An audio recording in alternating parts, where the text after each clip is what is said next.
метров ровно. Вот такие претендентки на главный подиум чемпионата Европы.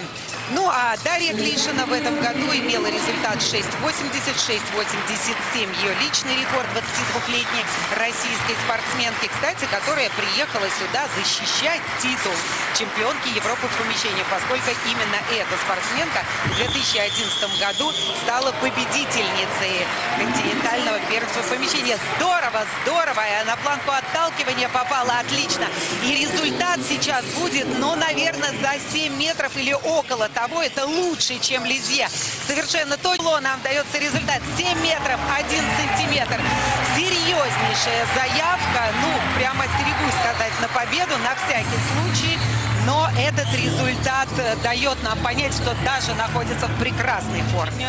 Такую серьезную полосу неудач прошла в связи с травмами, но о ней потом, потому что это Дарья Клишина, которая выполняет эту уже 6-ю попытку на бисбранге, двукратной чемпионки Европы в помещении. Да, красный флаг, да, не получилась эта попытка, да и бог с ней.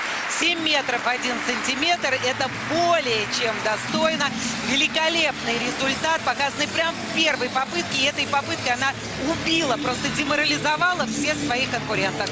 И вы знаете, рядом с нами тут сидит Антон Павлович Назаров, когда прыгнула на 7.01 Даша, когда измерили этот результат, Антон Павлович очень солидный во всех смыслах. Браво! Браво, да, есть, молодец. Это был такой шквал эмоций. И видно, что когда вот человек, тренер сборной России, так за своих переживает, это здорово. Значит, у прыжков у российских будущее есть. Ну и Ольгу Шмигон поздравляем, тренера Дарьи Клишиной, которая тоже очень переживает всегда за своих спортсменов и даже не стесняется плакать, вот откровенно плакать и рыдать, когда что-то не получается. Но сейчас на ее лице совсем другие слезы счастья. Ну, вот так вот. Очень вовремя и очень красиво. Красиво во всех смыслах слова. 6.62 у Оли Кучеренко, к сожалению, 6.62. Напомню, она была лидером мирового сезона до этого европейского финала. И было у нее 7.00. Да, здесь